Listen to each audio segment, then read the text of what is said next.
What's up, Eagles gang? It's your boy LA, aka Showtime 804. Welcome you guys back to my channel, Bird Gang Mafia. I want to thank all of those who hit that like button, who subscribed to my previous video and to this channel. I want to thank y'all for y'all continued support. We're gonna keep this ball rolling. Like I said, I'm gonna try to give y'all content on a weekly basis, leading up to the game, and then my take after the game of what from my point of view. So as we all know, later on we got this game against the Cincinnati Bengals. If you're not thinking it's time to panic, you're fooling yourselves. 0-2 is not the potential start that we wanted to look at to be going into. If we go to 0-3, it's going to be a devastating blow, and it's definitely a cause for concern. Style points is something we're going to take in consideration. Now, if we happen to lose this game in a nail biter, but the team plays good, I'm not here for no moral victories. That's a loss in my book, no matter how you slice it. Even if we win this game on a one possession score, that's not going to be good enough. We need to come out, put our foot on their necks, and be done with it. This team is too young to stick with a veteran team. With the talent that we have on both sides of the football, offense and defense. Now, Carson has to have a bounce back game starting tomorrow, and we just have to continue to do what works for us. We can't try to go out here and reinvent the wheel. The Bengals give up almost 200 yards rushing on their defense, so we need a heavy dose of Miles Sanders tomorrow.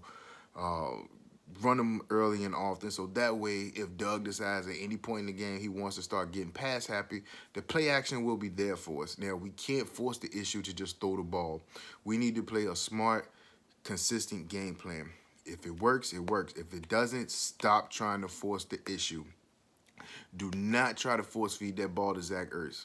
I'm sorry, it's looking like it's his time in Philly has run its course. We can't go out here and force him 10 to 12 targets tomorrow just because his feelings is hurt about this contract. If Dallas Goedert is out playing him, then so be it. That's the way we need to move forward. Put our chips on the table for that player and just keep it going. Get all the assets you can for Zach Ertz, and in no way, shape, or form am I putting Zach Ertz down.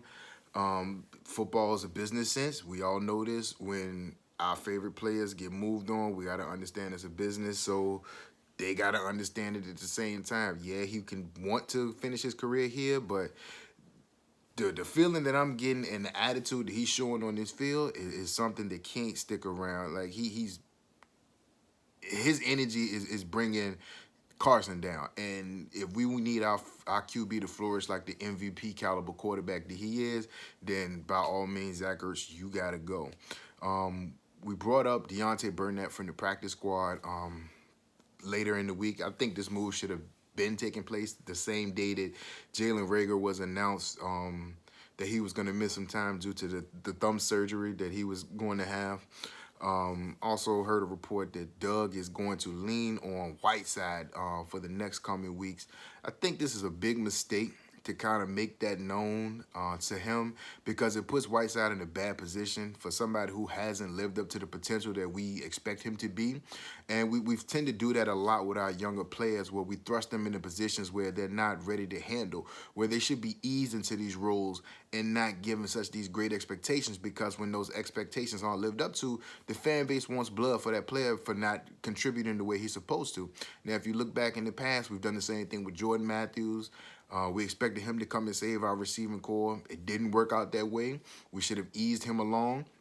Same thing with Nelson Aguilar. We kind of drafted him to be the savior, again, of the wide receiving core, and he definitely didn't live up to high expectations. He only flourished when there were other veterans around him that took that kind of responsibility. So, again, like I said, it's not fair to Whiteside, because our fan base, when you don't live up to expectations, we want blood. We want heads to roll. So we shouldn't put those kind of expectations on a young player. Just ease him into that role. If he can make some plays on the field, then so be it.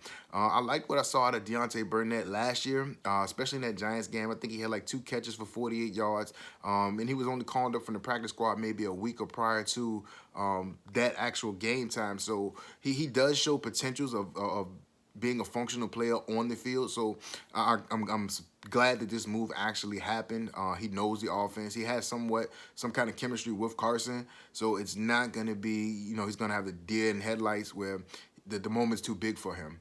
Um, Now, as far as the defensive side of the ball, with Fletcher Cox suffering that abdomen injury this week, and they say he's day to day, I think we should kind of, limit his role going into this game because we still have Hargrave and we got Malik Jackson, so we know what those guys are capable of, and it's more beneficial to our team to kind of ease up on Fletcher, especially with some of the tougher teams on our schedule within the next coming week. We got the 49ers, the Saints, the Ravens, and the Steelers. I think we're going to need Fletcher Cox more for those teams as opposed to, trying to deal with the Bengals. We've got functional guys that we can rotate in if that's what Jim Schwartz wants to do. You can always line Brandon Graham sometimes at defensive tackle in passing situations. And like I said, with Malik Jackson and Javon Hargrave, then we still got Hassan Ridgeway and T.Y. McGill. So those guys can step up and play the role that we need them to. The Bengals just don't seem like a serious threat, and I don't want to take any team lightly because this is the NFL. But they have a young coach, a young team, and I understand Joe Burrow. He was a Heisman quarterback, so he was kind of ready for this moment. But we still can't take anything lax on him.